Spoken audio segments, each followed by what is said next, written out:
Chade Mang Tan. Search inside yourself. The unexpected path to achieving success, happiness, and world peace. Most of us strive to get a good education, thinking that it's the only way to land a well-paying job. But one of the most important determinants of professional success is actually emotional intelligence, which you can learn outside of school. These blinks will show you how to increase your emotional intelligence and guide you through the steps to becoming a better leader, coworker, or partner. They will also reveal how mindfulness can improve your happiness.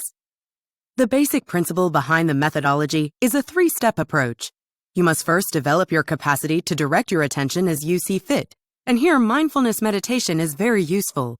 With this improved attention, you can get a better understanding of your own cognitive and emotional processes, increasing your self-knowledge. Finally, building on this foundation, you can establish good mental habits for yourself that will increase your happiness and effectiveness. Blink number 1. Emotional intelligence is one of many different types of intelligence. What does intelligence mean to you? A high IQ? Brilliant linguistic skills? What about musical abilities? Howard Gardner, a developmental psychologist at Harvard, was the first to propose a theory of multiple intelligences. He argued that a child who lacked skills in math but showed talent in languages or the arts, for example, should still be considered intelligent. To illustrate his argument, Gardner came up with a list of different types of intelligence, which includes, among other items, intrapersonal intelligence and interpersonal intelligence. Having intrapersonal intelligence means being aware of your own inner feelings, values, and goals. Interpersonal intelligence, on the other hand, involves awareness of the feelings, emotions, and motivations of others. Intrapersonal and interpersonal intelligence come together to form emotional intelligence, which is the ability to understand the feelings and emotions of yourself and others, and the ability to use that knowledge to guide your actions and thoughts.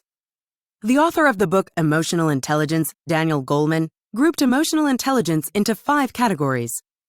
Self-awareness is your knowledge about your internal state and about your preferences, resources, and intuition.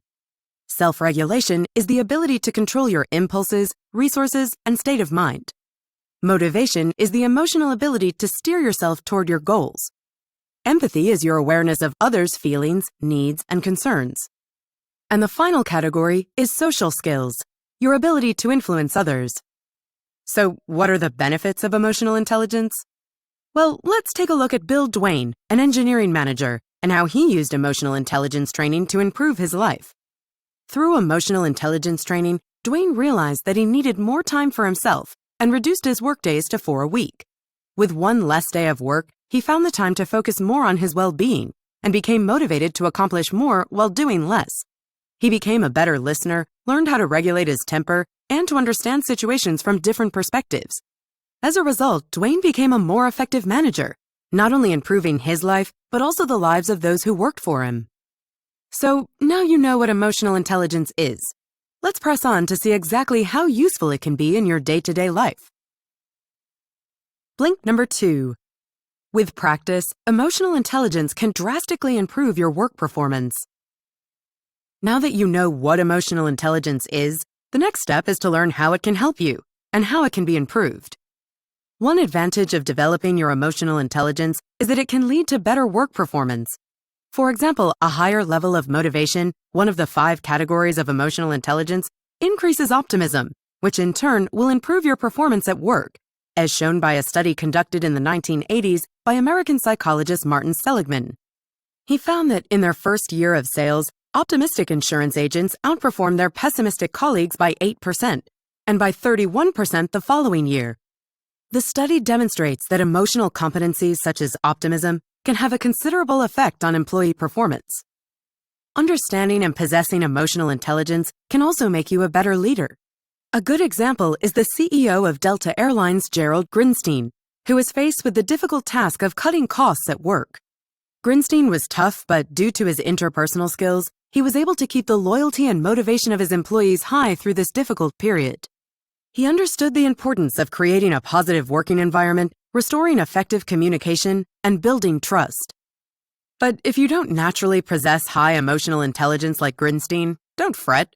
Those with low emotional intelligence can learn to improve it. Ebenezer Scrooge from Charles Dickens' A Christmas Carol is a case in point. In the beginning, Scrooge demonstrates very low levels of intrapersonal emotional intelligence, and despite his wealth, he is unable to feel happy. As you likely recall, Scrooge is visited by 3 ghosts, who each seek to counteract his poor self-awareness. In the end, by coming to terms with his thoughts and actions, Scrooge succeeds in improving his emotional intelligence. You too can improve your emotional intelligence, even without the help of supernatural visitors. So let's look at some real-world techniques on how you can achieve that. Blink number 3. Meditation improves concentration, relaxation, and alertness, and it makes us happier. Meditation might seem like something magical, but it's really nothing more than a mental workout. Just as the many training machines at the gym are designed to exercise different muscles, so different types of meditation are designed to exercise different parts of your mind. The best mental training for developing emotional intelligence is called mindful meditation, or just mindfulness. It improves our concentration by training both our attention and meta-attention. Attention, as defined by the late 19th century psychologist William James, is taking possession by the mind in clear and vivid form. Conversely, meta-attention is attention of attention. It's your ability to realize when you're paying attention or when your attention has wavered. To demonstrate this, imagine riding a bicycle. When cycling, you maintain your balance with lots of micro-recoveries. If the bike leans one way, you adjust yourself to the other side and vice versa. Performing these micro-recoveries keeps you upright and balanced, creating the sensation of a smooth ride. The same goes for attention. When your meta-attention is trained well, you can perform a micro-recovery every time you begin to lose focus, bringing your attention back to the task at hand. Doing this often enough will lead to long periods of deep concentration. In addition to affording you better concentration, mindfulness also clears your head and helps you become more relaxed. Picture a pot of water full of sediment that's constantly being stirred, causing it to turn cloudy. If you stop stirring and leave the pot alone, the water will become calm and clear, and the sediment will sink to the bottom. Similarly, when you relax your mind, your stresses and anxieties will sink to the bottom, allowing you to see more clearly. And according to Alan Wallace, an expert in relaxed concentration, clearing your mind through meditation helps it reach its natural state of happiness. To get started with mindfulness meditation, find a comfortable sitting position where you feel relaxed and alert at the same time. Start by taking 3 slow, deep breaths, and then begin to breathe naturally. Now, focus your attention on your breath. This can mean observing, for example, the rise and fall of your abdomen or the sensation in your nostrils. Whenever you find your attention has drifted, gently bring it back to your breath. You can do this for 10 minutes or however much time feels right to you. Blink number 4. Developing a deeper sense of self-awareness can help you master your emotions. Mingyur Rinpoche, a Buddhist teacher, once said that the moment you see a raging river, you're already rising above it. Similarly, when you can see an emotion, you've already ceased to be in the throes of it. To overcome your emotions, you need self-awareness. Once you become more self-aware, you'll be better able to become successful. According to observations made by psychologist Dr. Carrie Sherness and Dr. Robert Kaplan, training in self-awareness helped financial advisors from American Express to succeed in their work. The training taught them to become more aware of unproductive self-talk, the negative, self-undermining stories we often tell ourselves about ourselves. And this awareness allowed them to be less self-doubting, which in turn resulted in higher earnings for themselves and better advice for their clients. Furthermore, after becoming aware of how they reacted to high-pressure situations, they came to understand the importance of anti-stress techniques such as meditation. With their stress levels lowered, they were able to work with renewed focus, leading to success in their jobs. Self-awareness works because it activates the neocortex, or the thinking brain. When you feel like your emotions are about to burst out uncontrollably, self-awareness calls on the neocortex to analyze the outburst. For instance, when your boss reprimands you for something, you might feel the urge to shout back at her, but your neocortex, after analyzing the situation, advises against it. It would be wiser, says this part of your brain, to consider her feedback rationally and calmly, and use it to improve your work performance. Self-awareness can also improve your confidence. A prime example is the author himself, who used self-awareness to become more self-confident. He was scheduled to speak at the World Peace Festival in Berlin. When he got there, he felt extremely nervous, and so he used self-awareness to recall his strengths and weaknesses. he reminded himself of his knowledge of wisdom practices in corporate settings and of his ability to create an atmosphere of peacefulness and humor. He also made himself aware of his shortcomings, namely stumbling on words while speaking English, and reminded himself that he could overcome this by focusing on breathing deeply, smiling, and practicing mindfulness. Through this self-awareness, he was able to feel more comfortable and confident at the festival. Blink number 5. Intangible motivators like a shared purpose sustain employee motivation better than external rewards. Many executives believe that external rewards, such as money or perks, are the best motivators for high performances in the workplace. But actually, intangible motivators can be even more effective at boosting success and profit than concrete ones. Here's one example. Tony Hsieh, CEO of Zappos, the online shoe retailer, grew his digital shop to $1 billion company. And the secret to Hsieh's success was delivering happiness. Building upon that ethos, Hsieh encouraged a work culture that promoted employee happiness, which led to improved customer service and thus happier customers. Hsieh believes that happiness in the workplace comes from 3 things. The first is pleasure. This type of happiness comes from chasing the next high. For example, a big bonus, a thank you from your colleagues, a special mention by the vice president, or a story in the New York Times. The downside is that this kind of happiness doesn't last long. The next source of happiness is passion. When you're passionate about your work, you enter a state of flow, a state of total engagement and focus.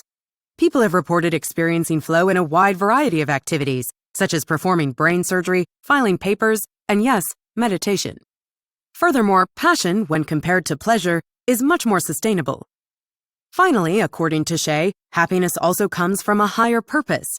It's about being part of something that is bigger than yourself, and it's the most sustainable type of happiness. When you work toward fulfilling your higher purpose, the work itself is the reward. When the purpose of your work lines up with your values, it no longer becomes a chore.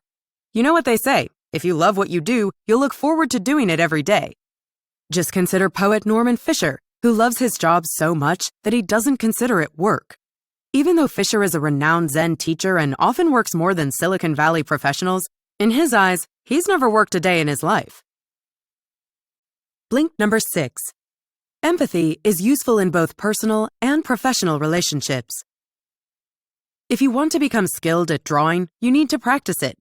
The same rule applies to improving your empathy, a type of emotional intelligence with many benefits. Empathizing with others and showing them kindness not only makes them feel understood, it also builds trust. Just consider an empathy exercise conducted by the author. He listened to his exercise partner while she expressed her feelings, and then, when she had finished, he relayed to her what he thought she was feeling. At the end of the exercise, she was in tears and told him that she hadn't felt this understood in a long time. Empathy can also be used to patch up relationships by helping us manage conflicts with our partners, coworkers, and children. By using it, you can reach an understanding together, helping you to quickly resolve issues. This technique was used by the author to resolve the resentment he felt toward his new manager, Eric. Deciding that he needed to deal with the issue, the author arranged a meeting with Eric to talk through his ill feelings. During the meeting, they talked about personal things, such as life stories and aspirations. It was through this conversation that they got to know one another better, and in the end, the author no longer felt resentful. If you ever feel like you're lacking empathy for someone, you can try empathy exercises such as Just Like Me and Loving Kindness.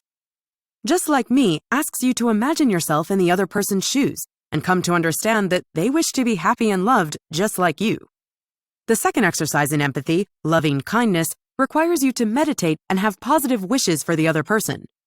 Wishing the best for somebody else will enhance your capacity for empathy and improve your relationship with them. Blink number 7. Experiencing love from others could lead to our becoming better leaders. Have you ever been told that to get by in life, you need to be selfish and take things for yourself? Well, ignore that because nothing could be further from the truth, especially if you plan on becoming an effective leader. That's because people will work harder if they like their leader. Leadership scholars Jim Kouzes and Barry Posner looked into what traits distinguish successful managers from the rest. In their research, they found that the key differentiator was affection. The successful managers displayed warmth and fondness toward their employees. Unlike the lower-performing managers, they weren't afraid to develop a close relationship with their team or to share their thoughts. Leaders who show compassion are more effective at their jobs because they will try to relieve any suffering their employees may be experiencing. Jim Collins, the author of Built to Last, researched hundreds of large American firms from 1965 to 1995 and found that what made a good company great was leadership. Great companies had leaders who were compassionate, displayed humility, and aspired to make a difference in the world. This is because compassionate leaders have an easier time influencing others. Take renowned psychologist Paul Ekman, who went through a terrible childhood and grew up to be an angry adult. In 2000, Ekman was invited to speak at a conference where the Dalai Lama was present. He sat down with the Dalai Lama, who reached out and held his hand. The simple gesture had a profound effect on Ekman. He felt goodness throughout his entire being, and by the end of the exchange, he found his anger fading and his outlook on life changing. Since that life-changing moment, Ekman has contributed to scientific research by furthering the understanding of emotional balance, compassion, and altruism. So remember, when you set out to find happiness and fulfillment in your life and work, begin by searching inside yourself. Thanks for listening to our blinks to Search Inside Yourself by Chade Mang Tan. The book's main takeaway is that we all have the ability to improve our lives, and this improvement can be achieved through concentration, mental clarity, creativity, and empathy. By using prescribed practices and exercises, we can all become better public speakers, more optimistic humans, calmer partners, and abler employees. Want some more actionable advice? A body scan exercise can help you focus and relax. Start by finding a comfortable position to sit in and spend 2 minutes breathing, with your eyes closed. Then go through each part of your body one by one, really focusing on the sensations you find on your head, face, neck, back, front, and shoulders. Can you also feel an emotion in your body? Next, bring to mind a positive emotion by recalling a pleasant event. Then try to locate where in the body you feel it. Finally, spend 2 minutes breathing naturally and come back to the present moment. Body scanning is valuable as it allows you to focus on your physical sensations much more than in everyday life, and it also relaxes you, which can help you fall asleep.